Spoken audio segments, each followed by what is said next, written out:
আধিপত্যবাদীদের হাতে শহীদ হয়েছেন আমাদের শহীদ শরীফ ওসমান বিন হাদিকে আল্লাহ পাক সুবহানাহু ওয়া তাআলা শরীফ ওসমান হাদি থেকে শুরু করে বাংলাদেশের আজাদী আন্দোলনের সকল শহীদদের জান্নাতুল ফেরদৌসের মেহমান হিসেবে কবুল করুক আল্লাহুম্মা আমিন। আজকে বাংলাদেশের জুলাই বিপ্লব পরবর্তী রাজনীতিতে একটি নতুন রাজনৈতিক সংস্কৃতি বিনির্মাণ হয়েছে। বাংলাদেশের ক্যাম্পাসগুলোতে আমরা সুস্থ ধারার সংস্কৃতি দেখতে পাচ্ছি। আজকে বাংলাদেশের 5টি ক্যাম্পাসে বড় বড় ক্যাম্পাসে ছাত্র সংসদ নির্বাচন সফলভাবে সম্পন্ন হয়েছে। এই সকল পরিবর্তনের মূল কারিগর হচ্ছে আমাদের শহীদরা। এই শহীদদের মাধ্যমে আজকে আমরা নতুন বাংলাদেশ পেয়েছি। শহীদদের মাধ্যমেই আমাদের ক্যাম্পাসগুলো ছাত্রলীগের সন্ত্রাসীদের যে এক একটা কনসেন্ট্রেশন ক্যাম্প ছিল সেই ক্যাম্পাসগুলো আজকে স্বাধীন হয়েছে এবং প্রতিটি ক্যাম্পাসে আজকে মত প্রকাশের স্বাধীনতা শিক্ষার্থীরা পেয়েছে। শিক্ষার্থীরা নিজেদের মধ্যে আইডিয়ার প্রতিযোগিতা করছে এবং সর্বশেষ আমাদের এই সুস্থভাবে আমাদের নির্বাচনগুলো সম্পন্ন হয়েছে। তো এই সকল কাজের আমরা ক্রেডিটগুলো আমাদের শহীদদেরকে দিতে চাই এবং ইতিমধ্যে আমাদের যোগসুর নির্বাচিত প্রতিনিধিরা ঘোষণা করেছেন এই যোগসুর নির্বাচনে আমাদের পুরো ক্রেডিটটা আমরা জুলাই বিপ্লবের সকল শহীদদেরকে দিতে চাই এবং এই আমাদের যে ক্রেডিট সেটি শহীদ ওসমান বিন হাদি ভাইকে দিতে চাই এবং বাংলাদেশের সাবেক প্রধানমন্ত্রী আপসহীন নেত্রী যাকে বলা হয়, যিনি সবসময় আধিপত্যবাদের বিরুদ্ধে আগ্রাসনের বিরুদ্ধে কথা বলেছেন, আমরা বেগম খালেদা জিয়াকে দিতে চাই। একই সাথে বাংলাদেশের সকল আজাদী আন্দোলনের শহীদদেরকে দিতে চাই। যোগসু নির্বাচনে এখানে কেউ জয় অথবা পরাজয় হয়নি, এর মাধ্যমে শিক্ষার্থীরা বিজয় হয়েছে, জগন্নাথ বিশ্ববিদ্যালয়ের শিক্ষার্থীরা বিজয় হয়েছে এবং বাংলাদেশের আজকে 5টি ক্যাম্পাসের নির্বাচন হয়েছে, ডাকসু, জাকসু, রাকসু, চাকসু এবং যোগসু। এখানে আমরা যারা নির্বাচন করেছি আমরা প্রত্যেকেই জুলাইয়ের সহযোদ্ধা। তো আমাদের এখন মূল উদ্দেশ্য হচ্ছে সবাইকে একসাথে নিয়ে কাজ করা।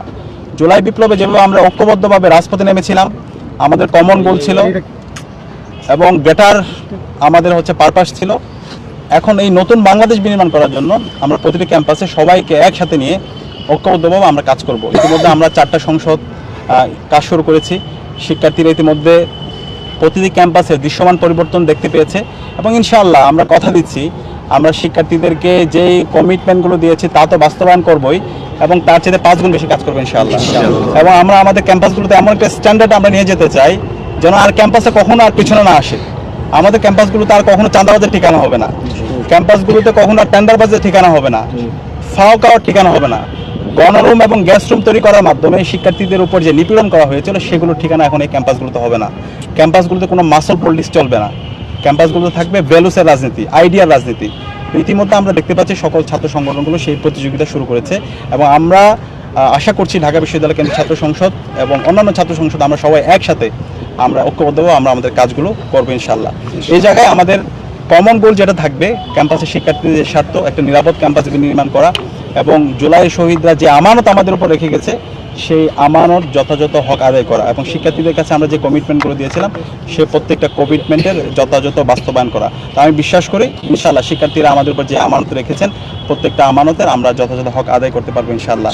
আর ঢাকা বিশ্ববিদ্যালয় কেন্দ্রীয় ছাত্র সংসদের পক্ষ থেকে আমরা জগন্নাথ বিশ্ববিদ্যালয় কেন্দ্রীয় শিক্ষার্থী সংসদকে আন্তরিক মোবারকবাদ জ্ঞাপন করছি এবং একই সাথে আমরা 2 ছাত্র সংসদ একসাথে আমরা শিক্ষার্থীদের ছাত্র সংসদের যে কোনো বিষয়ে এবং এই দেশের ইনসাফের প্রশ্নে আধিপত্যবাদের বিরুদ্ধে আগ্রাসনের বিরুদ্ধে আমরা আমাদের প্রতিবাদ প্রতিরোধ আমরা একসাথে জারি রাখবো ইনশাআল্লাহ।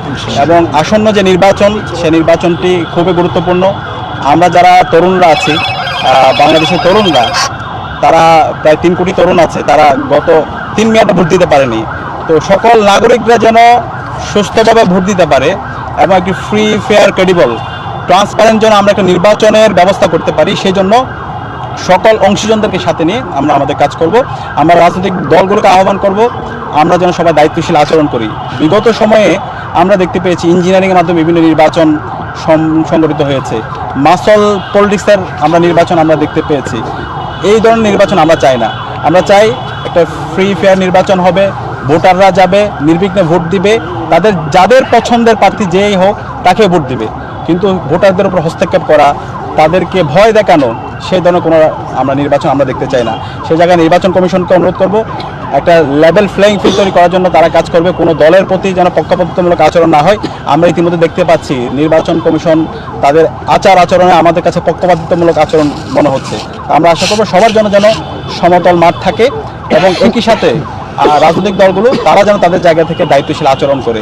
এবং আমরা কথা দিচ্ছি বাংলাদেশে ইনসাফের পক্ষে যারা থাকবে, যারা জনগণের ক্ষমতা জনগণের হাতে যারা ফিরিয়ে দিবে, আমরা তাদেরকে আমরা সমর্থন দেবো ইনশাআল্লাহ। তো একই সাথে আমাদের এই নির্বাচনে গণভোটকে বিজয়ী করা হচ্ছে, এটা আমাদের দায়িত্ব। এই জুলাই বিপ্লবের পরে আমরা যে বলছি সংস্কারের কথা, এই সংস্কার যদি আমরা বাস্তবায়ন করতে চাই তাহলে আমাদের গণভোটে হাকে বিজয়ী করতে হবে। তো এই হাকে বিজয় করার জন্য আমরা ছাত্র সংসদগুলো একসাথে আমরা ক্যাম্পেইন আমরা জারি রাখবো এবং একই সাথে এই ফেসিবাদের কাঠামোকে বিলোপ করা এবং ফেসিবাদের বিচার এই স্বাধীন বাংলাদেশে করা। আমাদের গত 16 বছরে গুম, খুন, আয়নাগর থেকে শুরু করে যারা এই হত্যাকাণ্ডের সাথে জড়িত ছিল এবং সর্বশেষ জুলাই বিপ্লবে আমাদের ভাই বোনদেরকে যারা শহীদ করেছে, 40,000 আমাদের ভাই বোনকে পঙ্গু করেছে, 2,000 আমাদের ভাই বোনকে খুন করেছে এবং সর্বশেষ ওসমান হাদি ভাইকে শহীদ করেছে, এই হত্যাকাণ্ডের সাথে যারা জড়িত ছিল, যারা মাস্টার মাইন্ড, প্রত্যেককে স্বাধীন বাংলাদেশে বিচার আওতায় নিয়ে আসতে হবে এবং এই বিচারের দাবিতে আমরা সবাই ঐক্যবদ্ধভাবে আমরা আমাদের প্রতিবাদ প্রতিরোধ জারি রাখবো। আজকে